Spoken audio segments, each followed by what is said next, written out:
Hey everyone, let's have a look at the Rolex Air King reference 5500. Now what I have in front of me is a gold-faced edition. I'll go through some of the features of it, some of the history and some of the background, and I'll also look at some of the pricing that might exist to see whether it's a good purchase. Alright, so let's start with the history of the watch. It really started in the 1950s after World War II. Rolex had observed that a lot of aviators had discarded their standard issue watches in order to use privately purchased Rolex watches. This inspired them to create a notionally aviation-themed watch, hence why it was called the Air King. Now it's not entirely clear what is aviation-like about this watch, other than it being called Air King. Possibly it was a bit of an attempt to cash in on the use by aviators, but nevertheless it is notionally an aviation-themed watch. So what we can look at is the caliber of the movement. It really came in two different versions, or two different calibers to begin with. There was the 1530 caliber and the 1520 caliber. The 1530 caliber was probably the more accurate of the two. The 1520 came into being because of production costs. You can really tell the difference with the precision label here at about the 6 o'clock level. For the ones that are labeled precision, they have the 1520 movement. For the ones that are labeled super precision, they're generally 1530 movement. So what's really the difference here? Well, not terribly much in the grand scheme of things, but obviously super precision is a little bit better to some extent, but nevertheless they're both relatively easy to service and both relatively robust, so it doesn't really matter that much in terms of usability which one you have.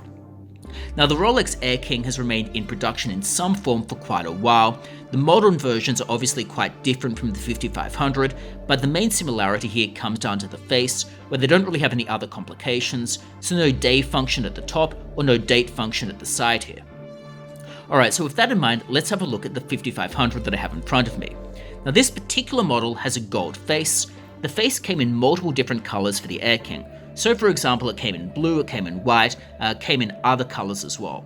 Which color is more desirable to some extent depends a little bit on the time that you're purchasing it, so some different face colors trend at different times. I personally like the gold and I also like the blue quite a lot. They do look quite nice, but nevertheless different people have different preferences and it's really going to come down to personal preference. Probably the gold and blue will trade for slightly more than a plain white face, of course. Alright, so that's the face in general.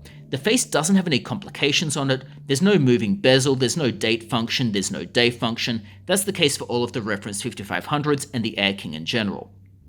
Another feature, for want of a better word of the case, is that if you have a look at the crystal is raised up, which is actually rarely annoying. The reason it's annoying is it's very easy to bump and therefore very easy to crack and also very easy to scratch. That's actually very inconvenient.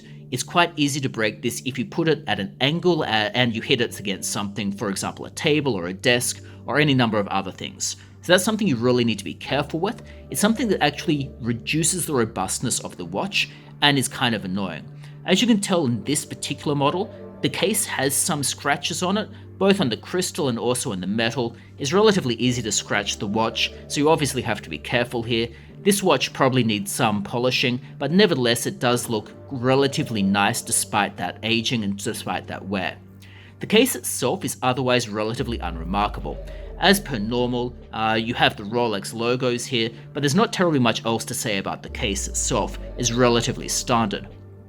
If we move on to the bracelet, again the bracelet itself is relatively standard here. It's a normal Rolex bracelet. There's not terribly much else to say about it because it's relatively unremarkable. So if we have a look, it functions like a normal Rolex bracelet would. It closes as you would normally expect.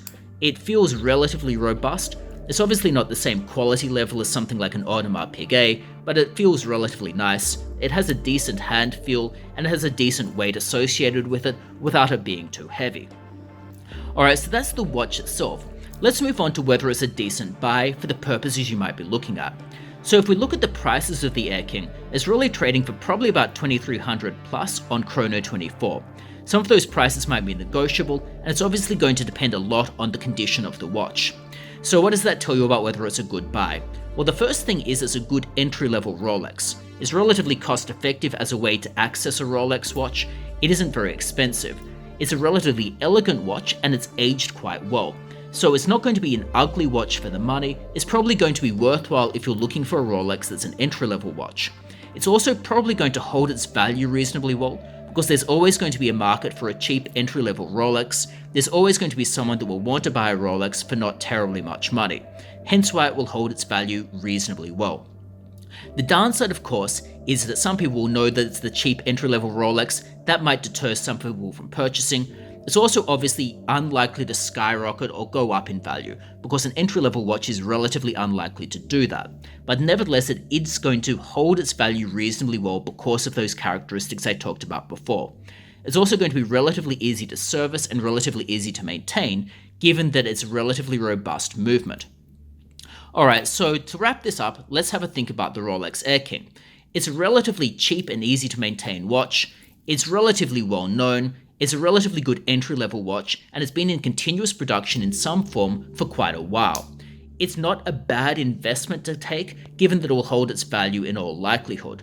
And it's a relatively attractive watch given that it's relatively simple and it lacks the clutter that sometimes exists with other watches that have become, in some ways, a little bit too complicated to look at. So thanks so much for tuning in. I hope this has given you some background about the Rolex Air King, why it's not a bad watch to buy, and some of the background about its movement, about what it looks like, and some of the drawbacks associated with the case and the crystal itself. So thanks once again. If the video has been interesting to you, feel free to click the like and subscribe buttons, and I do hope to see you next time. Bye.